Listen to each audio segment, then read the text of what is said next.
So now we're going to do brows, which actually brows are my favorite part.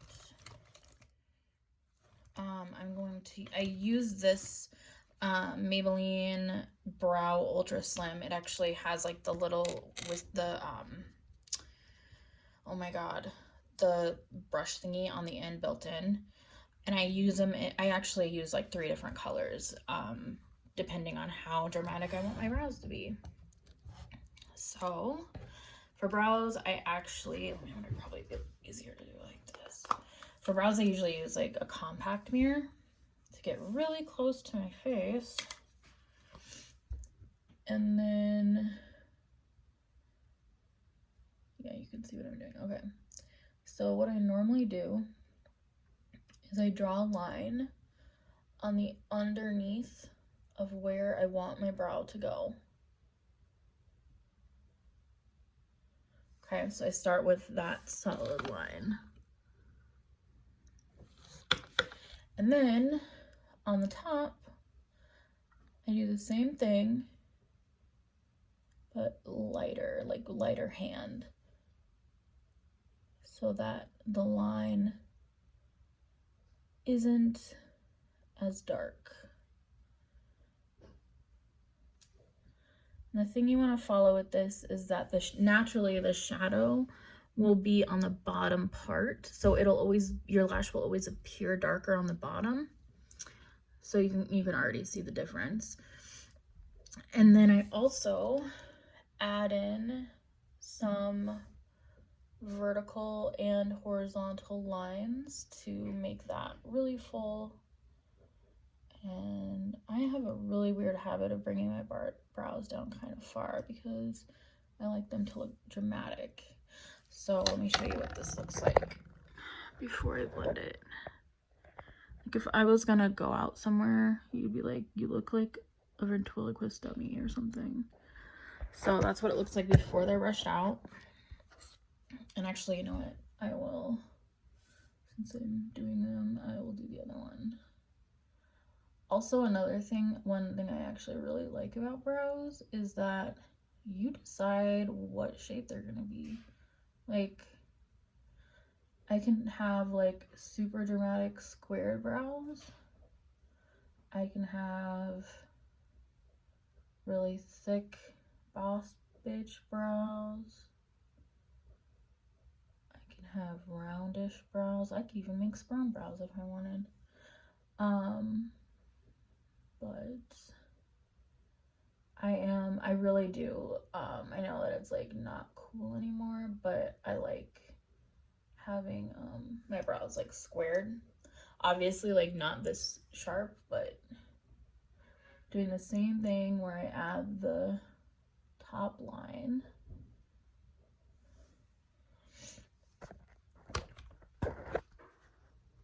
And then I already drew some vertical guys in there, but you can see there's like a little spot. Okay, so then I brush them out, and when I brush them out, I actually start by running the thing along that line on top and bottom. So that looks like this. Like follow the actual shape of my brow on the top and the bottom. It helps smooth out that line, but it keeps the line. It just makes it look like it's, you know, not an actual line. And then I brush up and kind of just make sure that the color is spread throughout. I'm lucky that my brows are kind of dense anyway, but. And then afterwards, if I want to be dramatic, I'll go in and like add a little bit of the line back. But again, with this guy, drag it across the line that you made on the top and the bottom, and then up. And that helps kind of fuzz out that line. And then I typically like round the edges with my finger a little bit because I don't want them to be like super duper square, but I do like me a dramatic brow. Okay, also forgot to set my face. Normally I use setting powder, but I forgot to do that. So those are the brows after I've blended and brushed them out. I look really red. I'm not actually this red, but yeah.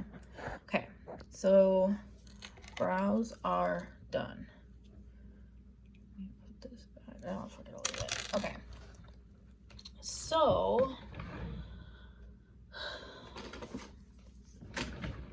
I'm gonna use this new Venus palette from Lime Crime. It's Venus Immortalis. It is so pretty. I've wanted this for so many months. Okay. I'm going to start with just like a general lid color. So I'm actually gonna just do this guy. And I'm looking away because I have a mirror here that I'm going to be using. And I just apply it all over the lid. And for this, I'm using a bristle brush that is, it's an eyeshadow brush, but it is like more dense, so it picks up a lot of pigment, or picks up a lot of product, sorry. And I actually, when I'm laying down like my lid color, I will typically bring it almost all the way up to my eyebrow. So let's see if you can see this. So you can see the difference. And I'm gonna do the other one.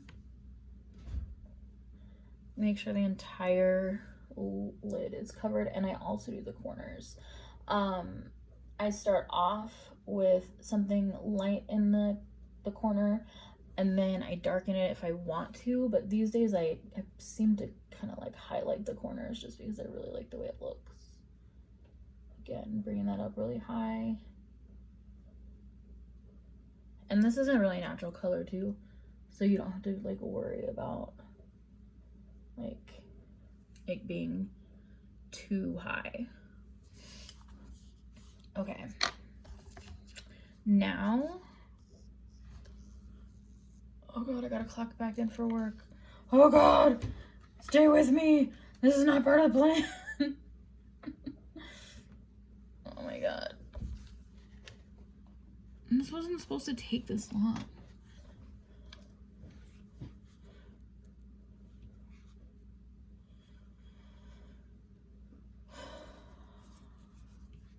So I think what I'm gonna do is, like, for my eye look in general, is I'm gonna do, I'm just gonna do like a basic smoky eye, I think, but with more in the crease. And then I'll actually show you the trick that I use for making it, because again, with the hooded lids, I make my own crease. I actually, like, if I were to put the color in my crease, you would never be able to see the color. So I always raise it up above my actual crease.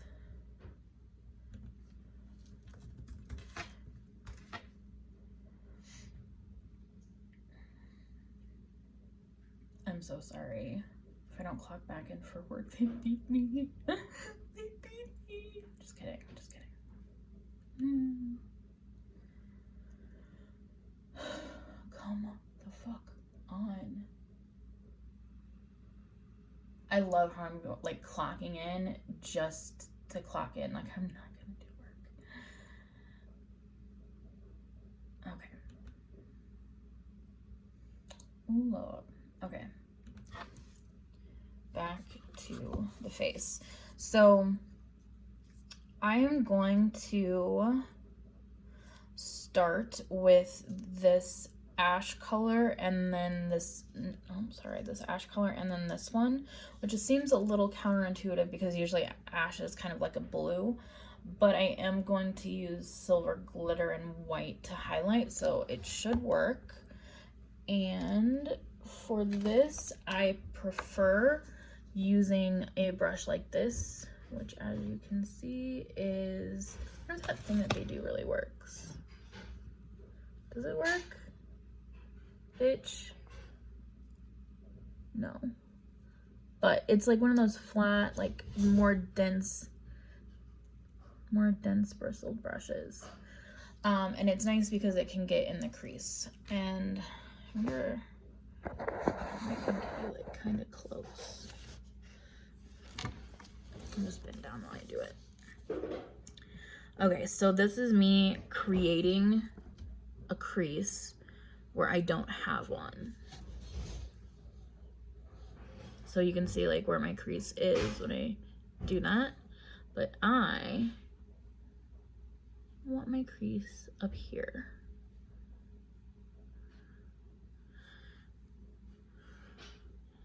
On both eyes.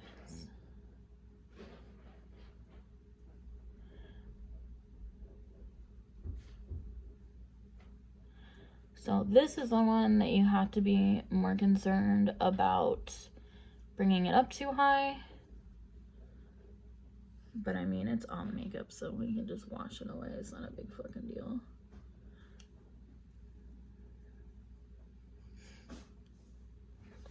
And then, like any good gal, I take a blender brush because this is, whew. So you go in, you do small little circles, or depending on if you're in the crease or not, you can just go back and forth.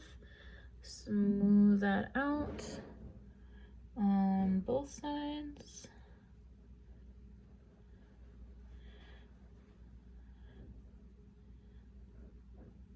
Like, it's really hard for me to overblend.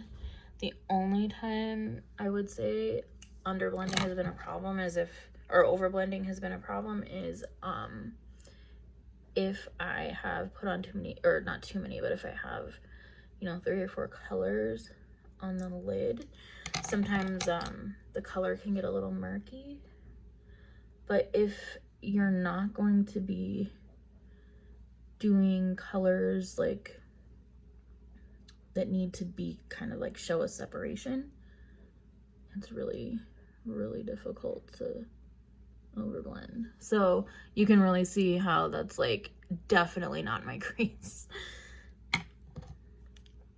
Okay, I'm gonna stop this and start another one because I want to make sure all these send to you.